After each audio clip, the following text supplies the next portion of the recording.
जनता अब नए सिरे से बिहार में एनडीए की सरकार बनवाना चाह रही है। यानी खरमास खत्म होते ही 14 जनवरी को जब चूड़ा दही का भोज होगा, उसके बाद बिहार चुनाव में जा सकता है। किसी भी दिन, किसी भी तारीख ऐलान हो सकता है कि बिहार में विधानसभा का चुनाव होगा। देखिए, पवन सिंह के चलते राजपूत वर्सेस कुशवाहा। नमस्कार दोस्तों, कल बिहार के 4 सीटों पर जो उपचुनाव हुए थे उसकी काउंटिंग हो गई, परिणाम आ गया। एनडीए चारों सीट जीत गई। बीजेपी, जदयू, हिंदुस्तानी अवाम मोर्चा, मतलब 100% स्ट्राइक रेट रहा है एनडीए का, और 0% स्ट्राइक रेट रहा है महागठबंधन का। 3 सीटों पर तेजस्वी यादव को हार मुकर्रर हुई है। बुरी तरीके से पिटी है पार्टी। अब उस पर तो एक अलग तरीके से रिसर्च होगा, एक अलग तरीके से विश्लेषण होगा पार्टी में। राष्ट्रीय जनता दल है, तेजस्वी यादव का नेतृत्व है, तो तेजस्वी यादव इस पर जरूर विचार करेंगे। लेकिन एनडीए में क्या अपडेट है? अब देखिए, कल परिणाम आया और आज आपने हमारे चैनल पे खबर देखा होगा कि पूरे बिहार भर से मुसलमान जो हैं वो पटना में एकत्रित हुए थे वक्फ बोर्ड को लेकर। जो कल से लोकसभा का शीतकालीन सत्र शुरू हो रहा है दोस्तों, और 20 दिसंबर तक चलेगा। 25 दिनों का सत्र है, बड़ा सत्र है, और उसमें उम्मीद है कि वक्फ बोर्ड संशोधन अधिनियम जो है उसे पारित करा लिया जाएगा, और उसी को लेकर आज प्रोटेस्ट था। नीतीश कुमार नहीं पहुंचे हैं, लेकिन उससे पहले हम चर्चा इस बात पर करेंगे कि कल जो परिणाम आया है, महागठबंधन तो उस पर विचार विमर्श करेगी ही। एनडीए खेमे से क्या अपडेट है? नीतीश कुमार क्या आप सोच रहे हैं? देखिए, मनोबल तो बढ़ा हुआ है, इसमें कहीं दो राय नहीं है। चाहे वो भाजपा के नेता हो, चिराग पासवान हो, उपेंद्र कुशवाहा हो, या फिर बीजेपी हो, सभी का मनोबल बढ़ा हुआ है। सबको लग रहा है कि लोकसभा में जो एक गलती हुई, काराकाट से पवन सिंह चुनाव लड़ गए, जिसके चलते शाहबाद की 4 सीटें गंवानी पड़ी, वो शायद भूल थी। जनता उसे भूल चुकी है। जनता अब नए सिरे से बिहार में एनडीए की सरकार बनवाना चाह रही है।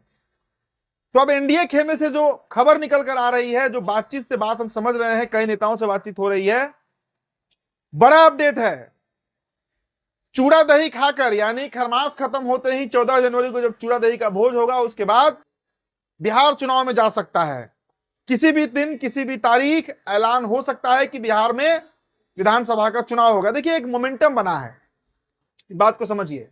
चुनाव में एक मोमेंटम तैयार होता है, खासकर जब एक तरफा चुनावी परिणाम आए, और 4 सीट में अगर एक सीट भी आरजेडी जीतती तो बात दूसरी हो जाती। लेकिन यहां तो 100% स्ट्राइक रेट रहा, तो एनडीए नेताओं का मनोबल बढ़ा है, इसमें कहीं दो राय नहीं है।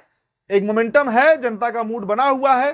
जनसुराज की एंट्री से भी बड़ा, कहते हैं ना, ढाढ़स बंधना, वो एनडीए को बंधा है कि जनसुराज अगर लड़ेगी 50, 60, 100 सीटों पर, तो राजद को बड़ा नुकसान होगा, और यह बात इस उपचुनाव में साबित हो चुका है दोस्तों।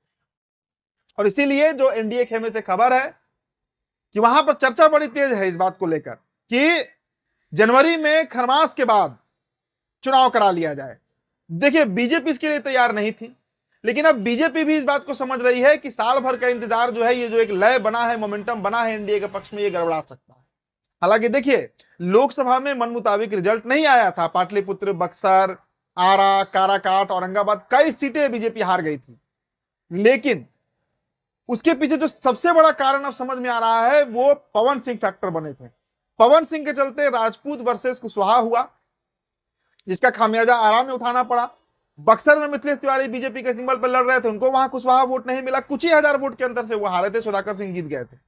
औरंगाबाद में अभय कुशवाहा जीत गए, सुशील सिंह वहां हार गए, वहां भी वही फैक्टर बना, राजपूत बनाम कुशवाहा। तो कई सीटों पर लोकसभा में ऐसा हुआ, और इसके पीछे भी कारण बीजेपी ही रही। देखिए, अब तो ये बात स्पष्ट तौर से सामने आ चुकी है कि बीजेपी का एक खेमा, जो सम्राट चौधरी का खेमा है, नहीं तो आप सोचिए कि पवन सिंह ने जिस दिन चुनाव का ऐलान किया, चुनाव लड़ने का काराकाट से बतौर निर्दलीय, क्यों नहीं पार्टी से उनको बर्खास्त किया गया? हमने इसकी चर्चा पहले भी की है। 26 मई को प्रधानमंत्री नरेंद्र मोदी का, या 25 मई को, वही 25-26 तारीख को काराकाट का दौरा था, काराकाट में जनसभा थी, और उसके एक दिन पहले पवन सिंह को पार्टी से निष्कासित किया गया, जब पवन सिंह अपना पूरा दौरा कर चुके थे, चुनावी प्रचार कर चुके थे, बीजेपी में रहते कर चुके थे। प्रदेश अध्यक्ष सम्राट चौधरी थे, भाई आपको उनको बाहर का रास्ता दिखाना चाहिए था, लेकिन वो 10-15 दिन पार्टी में रहते हुए चुनाव प्रचार किए, निर्दलीय रहते हुए नॉमिनेशन के बाद उन्होंने चुनाव प्रचार किया। तो कहीं ना कहीं बीजेपी से एक भूल हुई थी उस समय। ये बात अब पटल पे आ चुकी है। उपेंद्र कुशवाहा भी इस बात को कह चुके हैं कि मुझे हरवाया गया या मैं हारा, ये सभी जानते हैं। और एक सीट काराकाट ने पूरा शाहबाद, औरंगाबाद सबको प्रभावित कर दिया था, हार गए थे बीजेपी, सीधा सा बात। तो जनता जो है वो उस समय एग्रेशन में आ गई थी। ये बात एनडीए को अब समझ में आ रही है। अगर चुनाव होता है, चुनाव लड़ा जाता है, तो आप ये मानकर चलिए कि अभी फिलहाल जिस तरीके का लय बना हुआ है वो बीजेपी एनडीए के पक्ष में है। और इस बात को नीतीश कुमार इनकैश करना चाह रहे हैं। नीतीश कुमार को पता है कि अगर आज हम चुनाव लड़ेंगे, अगले 2-3 महीने में अगर अनाउंसमेंट हो जाए और यही मोमेंटम बरकरार रहा, तो इसका बड़ा फायदा उनको, उनकी गठबंधन को मिल सकता है। देखिए, अब सीट बंटवारे को लेकर जो पेच फंसा हुआ है, उस पर भी बात चल रही है। दिल्ली में बैठक पर बैठक चल रही है। पशुपति कुमार पारस जो गठबंधन से बाहर गए हैं, उनके जगह पर मुकेश सहनी को लाने की भी चर्चा चल रही है। मुकेश सहनी से निषाद आरक्षण का मामला हो, सीट शेयरिंग का मामला हो, उस पर भी बातचीत चल रही है। तो पूरा डेवलपमेंट जो है चुनाव को लेकर, वो बिहार में अब देखने को मिल रहा है। और इस बात से हम कतई इनकार नहीं करेंगे कि अगर चुनाव के बाद इसका अनाउंसमेंट हो जाए तो वो कोई बड़ी खबर नहीं होगी, क्योंकि इसकी तैयारी अब दिख रही है। बिहार से लेकर दिल्ली तक, पटना से लेकर दिल्ली तक बैठक का दौर चल रहा है। और आज बीजेपी में इसको लेकर मंथन भी हुआ है कि भाई, जब नीतीश बाबू चाह रहे हैं कि जल्दी चुनाव करा लिया जाए, क्यों इंतजार करना अगले साल अक्टूबर नवंबर के लिए? हो सकता है तब तक आरजेडी के पक्ष में कुछ माहौल बनने लगे, तो नुकसान तो एनडीए को होगा। इसलिए क्यों इतना इंतजार करना? जब माहौल बना हुआ है, तो अभी महाराष्ट्र का भी चुनाव आया, देखा वहां पर बंपर तरीके से बीजेपी जीती है। बड़ा स्टेट है, बिहार भी 243 सीटों वाला राज्य है। तो एक जो लय है उसको बरकरार रखा जाए और चुनाव करा लिया जाए। तो ये एक बड़ी अपडेट है दोस्तों, आप जानिए इससे। आप तैयार रहिए, कमर कस कर तैयार रहिए कि आपको बहुत जल्द बिहार में विधानसभा चुनाव देखने को मिल सकता है, आपको मतदान करने का मौका मिल सकता है। फिलहाल इस रिपोर्ट पे इतना ही। मेरा नाम उदित तारण है। तो बिहार टॉप पर ये वीडियो आप देख रहे थे दोस्तों। अगर आपको हमारा पॉलिटिकल एनालिसिस अच्छा लगता हो तो आप जरूर इसे शेयर कीजिए, साझा किया कीजिए। बहुत बहुत शुक्रिया।